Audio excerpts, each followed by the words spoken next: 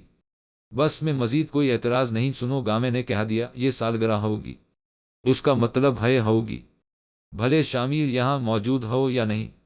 Timur Khan قطعی انداز میں کہتے اپنی نشست سے اٹھ کھڑے ہوئے۔ نصرت جہاں انہیں شکوہ کنا نظروں سے دیکھنے لگے اور وہ ان سے نطریں چراتے وہاں سے چلے گئے۔ ابو جان کو کیا ہو گیا ہے آخر؟ فروا نے تیمور خان کے اس روئے پر حیرانگی سے کہا۔ اس کے سوال پر سب خاموش تھے۔ اگلے 3 دن بعد تقریب تھی اور گھر میں خاموشی کا دور دورہ تھا۔ تیمور خان نے ایک بات پھر سمیر کو گھر پر بلوا لیا تھا، اس کے آنے سے گھر پر کچھ رونقیں بحال ہوئی تھیں۔ البتہ تائی امی بالکل خاموش تھیں اور ان کی خاموشی گھر میں سب ہی محسوس کر رہے تھے۔ میرا بیٹا ہسپتال میں موت سے لڑ رہا ہے اور آپ گھر میں جشن منا رہے ہیں۔ نصرت جہاں سے آخر صبر نہ ہوا اور تیمور خان کے سامنے چٹخ ہی پڑے۔ میرا بیٹا ابھی زندہ ہے نصرت، اس کی غیر موجودگی میں اس سے وابستہ خوشیاں منانا میرا فرض ہے۔ آپ کیوں نہیں سمجھ رہے اس بات کو؟ وہ بے بسی سے بولے۔ اسے آ جانے دے، پھر مناتے رہے گا خوشیاں۔ نصرت بیگم منہ موڑ کر بولے، میں سارے انتظامات مکمل کر چکا ہوں، اب یہ تقریب نہیں رکھ سکتی۔ وہ قطعیت سے کہتے ہوئے کمرے سے باہر نکل گئے۔ نصرت جہاں انہیں جاتا دیکھتی رہ گئی۔ آج صبح سے اس پر اداسی چھائی ہوئی تھی۔ تائی امی کا داس چہرہ اس کے دل کو مزید اداس کر رہا تھا۔ اسے سمجھ نہیں آ رہا تھا کہ تایا ابو اس تقریب کو لے کر اتنی ضد کیوں کر رہے ہیں۔ آج صبح سے وہ شامیر کی کال کا انتظار کر رہی تھی، پر نہ ہی کوئی کال آئی نہ ہی کوئی قاصد آیا۔ سیمر تیمور خان کی ہدایت پر لاونج کی آرائش و زیبائش میں مصروف تھا۔ تیمور خان آج بے حد مصروف تھے۔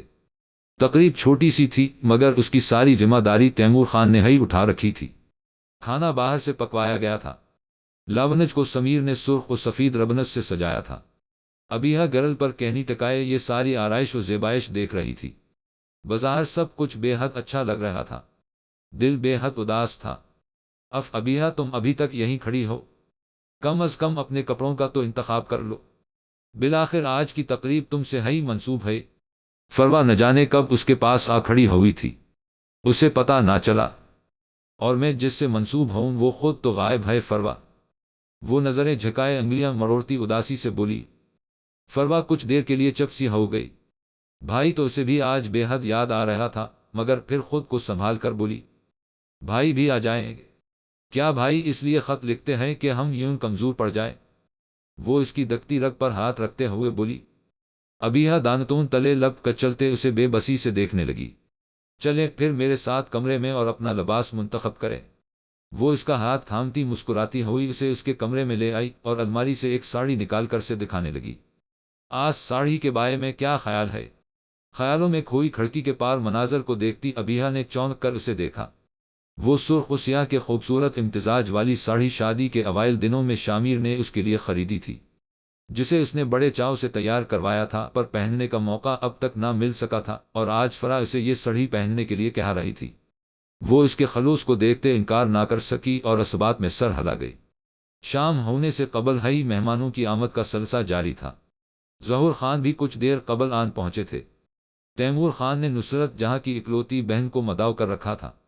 شام ہونے تک سارے مہمان جمع ہو چکے تھے۔ فروا نے ابیہ کو بہت دل جمعی سے تیار کیا تھا۔ سرخ و سفید ساڑھی میں اس کا سراپا قیامت ڈھا رہا تھا۔ سلیقے سے کئے گئے میک اپ اور چہرے کی اداسی نے الگ ہی روپ سے اسے نوازا تھا۔ فروا اپنی سینڈل پہننے اپنے کمرے میں گئی تھی۔ وہ سنگھار میز کے سامنے کھڑی اپنی تیاری کا جائزہ لے رہی تھی۔ تب ہی دروازے پر ہوتی دستک نے اسے چونکا دیا۔ اسے حیرت ہوئی کہ فروا کو دستک دینے کی کیا ضرورت، پھر خیال گزرا کہ کہیں تیمور خان نہ ہوں، تو وہ جلدی سے دروازہ کھولنے آگے بڑھی۔ دروازہ کھولنے پر سامنے کوئی نہ تھا، البتہ دروازے کی چوکھٹ پر ایک بکے کارڈ کے ہمراہ پڑا تھا۔ وہ جھلک کر اسے اٹھانے لگی۔ کارڈ شامیر کی طرف سے تھا اور بہت خوبصورت الفاظ میں اسے شادی کو 1 سال مکمل ہونے پر مبارکباد دی گئی تھی۔ اس پر شادی مرگ جیسی کیفیت ٹھہری۔ کارڈ کو آنکھوں سے لگاتی لبوں سے چومتی اس کا بس نہیں چل رہا تھا کہ کیا کر ڈالے۔ وہ پھول اٹھا کر محبت سے دیکھنے لگی۔ بکے میں موجود پھول اس کی پسند کے تھے۔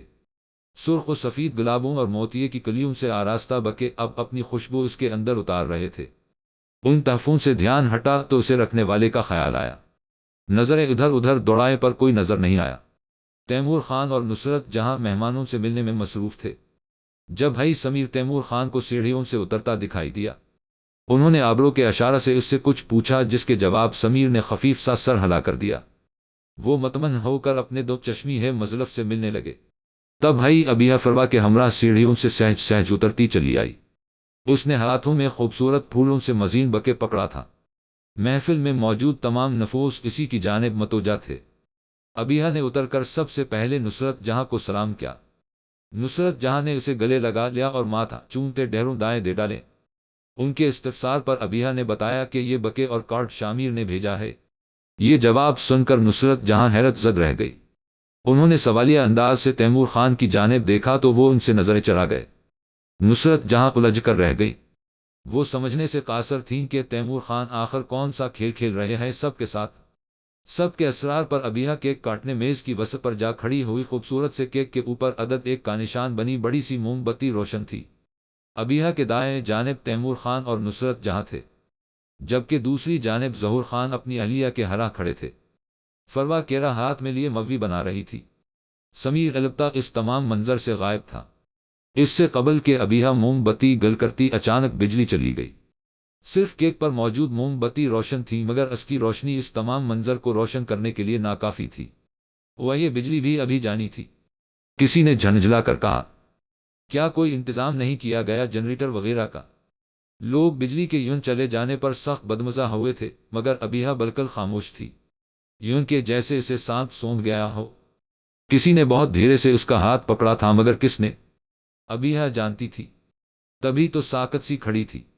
یہ لمس وہ بھلا بھول بھی کیسے سکتی تھی؟ بجلی جیسے اچانک گئی تھی، ویسے واپس بھی آ گئی تھی، پر وہاں موجود افراد اب سامنے کا منظر دیکھ کر دنگ رہ گئے تھے۔ کیک کاٹتی ابیہ اب اکیلی نہیں تھی، اس کے ساتھ اس کا شامیر بھی کھڑا تھا۔ ابیہ نے روشنی میں شامیر کو دیکھا اور اس کی آنکھیں بھیگ گئی۔ اس کا حلیہ بتا رہا تھا کہ وہ ٹھیک نہیں تھا۔ اس کے ماتھے پر اب تک پٹی بندھی ہوئی تھی اور چہرے پر نقاہت طاری تھی۔ نصرت جہاں اسے صحیح سلامت پا کر فرت جذبات سے اس کے چوڑے سینے سے جا لگے۔ شامیر انہیں سینے سے لگائے ان کے ماتھے کو چومنے لگا۔ وہ اس کی وہ جنت تھی جو اس کے لیے ہر پل مجسم دہ بنی رہے۔ نصرت جہاں روتے ہوئے اس کے شدید زخمی ہونے سے لے کر زندگی و موت سے جنگ تک کی داستان سنا چکی تھیں، اور ابیہ یہ سب سن کر اشک برساتی نگاہوں سے شامیر کو اپنے اندر کہیں مقید کیے جا رہی تھی۔ اسے یہ خوف کہ کوئی شامیر سے اسے دور نہ کر دے، وہ نظروں سے اسے اپنے وجود میں اتار رہی ہے۔ محفل میں موجود تمام افراد اس جذباتی منظر کو دیکھ کر اشک بار تھے۔ جسن دن نصرت جہاں پنڈی سے الاسلام آباد آئی تھی، اس سے اگلے ہی روز شامیر کو ہوش آ گیا تھا۔ ہوش میں آنے کے بعد اس کی حالت بتدریج بہتر ہوتی چلی گئی تھی۔ اس تقریب کا انعقاد تیمور خان نے اس کی فرمائش پر ہی کیا تھا۔ شامیر کو نصرت جہاں کے پھوپھی زاد بھائی کے حوالے کر کے وہ خاص اس تقریب کا انتظام کرنے پنڈی سے اسلام آباد آئے تھے۔ قصہ مختصر، اس تقریب کا خیال اور اچانک یوں سب کے سامنے منظر عام پر آنا، یہ سب شامیر کی خواہش تھی۔ اس تمام منصوبے سے تیمور خان کے علاوہ سمیر بھی آگاہ تھا۔ اسی نے کچھ دیر قبل شامیر کے دے گئے کارڈ اور بکے ابیہا کے دروازے پر رکھا تھا۔ نصرت جہاں نے خفگی سے گھورتے ہوئے تیمور خان کو دیکھا۔ آپ مجھے پہلے نہیں بتا سکتے تھے؟ کم از کم میرے دل کو تو سکون مل جاتا۔ شامیر نے منع کیا تھا تمہیں بتانے سے کہ ماں کے چہرے پر اچانک خوشی دکھانا چاہتا ہوں۔ اب بیٹا آ گیا ہے، تم خود اس سے نپٹو۔ تیمور خان نے ہاتھ جھاڑتے ہوئے ہنستے ہوئے کہا۔ تو سب بھائی ہنس دے، جبکہ نصرت جہاں ممتا بھری نظروں سے شامیر کو دیکھنے لگے۔ چھری کو ابیہا نے پکڑ رکھا تھا، جبکہ ابیہا کا نازک ہاتھ بما چھری شامیر کے مضبوط ہاتھوں کی گرفت میں تھے۔ دونوں نے مل کر موم بتی کی شمع گل کی اور کیک کاٹنے لگے۔ چاند کی 14ویں رات تھی۔ کھڑکی سے چمکتا چاند کب سے ان کے کمرے کی جھانکا تاکی کرنے میں مصروف تھا۔ ابیہا سنگھار میز کے سامنے کھڑی اپنی چوڑیاں عطا رہی تھی۔ تب بھائی شامیر اس کے عقب میں آ کھڑا ہوا۔ شیشیے میں اس کا عقب دیکھ کر وہ دل فریب انداز میں مسکرائی۔ میری خواہش تھی پہلی بار جب تم یہ ساڑی پہنو تو میں تمہارے سامنے ہوں۔ اس کی نظریں پیغام محبت دے رہی تھی، جبکہ لب سے سراہ رہے تھے۔ ابیہا نظریں جھکا کر مسکرا دی۔ شامیر نے اس کا نازک سا ہاتھ تھام کر کہا، میں موت کے منہ سے لوٹا ہوں ابیہا، صرف اپنوں کے لیے، اپنی ماں باپ بہن اور تمہارے لیے ابیہا، کہ ایک نظر تم سب کو مسکراتا ہوا دیکھ لوں، پھر جب بلاوا آ جائے میں لبیک کہہ کر رب کے دربار میں حاضر ہونے کو تیار ہوں۔ میں تمہیں مسکراتا دیکھنے کی خواہش میں لوٹا ہوں ابیہا۔ ان خوبصورت لمحات میں وہ کہہ بھی رہا تھا تو کیا؟ ابیہا نے ایک جھٹکے سے نظریں اٹھا کر اسے دیکھا۔ کیا نہ تھا ان بھیگی بھیگی آنکھوں میں؟ غم و سخف کی ناراضگی اور پیار ہی پیار۔ اچھا بابا نہیں کرتا ایسی باتیں، اچھا میرے ساتھ آؤ۔ وہ اس کا ہاتھ تھامے اسے کھڑکی کے پاس لے آیا۔ چاند ان دونوں کو کھڑکی میں موجود پا کر بادل کی اوٹ میں جا چھپا اور اب آنکھ مچولی کرتا انہیں چھپ چھپ کر دیکھنے لگا۔ میں وہاں چاند کو دیکھا کرتا تھا، خالی آسمان اور تنہا چاند، اور تم یاد آتی تھیں، بہت زیادہ یاد آتی تھی۔ وہ اس سے سرگوشی میں کہہ رہا تھا۔ چاند تنہا کہاں، اس کی چاندنی کیا اس کے ہرا نہ ہوتی تھی؟ آپ میرے فلک کے چاند ہیں اور میں آپ کی چاندنی۔ آپ جہاں بھی رہیں میں آپ کے ساتھ ہوں گی، آپ کی ہر قدم ہم سفر بن کر۔ وہ محبت کے جذبے سے سرشار اس کے کاندھے پر سر رکھ کر بولی۔ شامیر نے مسکرا کر اسے اپنے حصار میں لے لیا۔ بادلوں میں چھپا چاند بھی ان کی باتیں سن کر بادلوں کے عقب سے مسکراتا ہوا باہر نکل آیا۔ ابیہا کو اس پل تمام کائنات مسکراتی ہوئی محسوس ہوئی تھی۔ اس کے فلک کا چاند جو اس کے پاس تھا، اس کے ساتھ تھا، اس کے بے حد قریب۔ ختم شد۔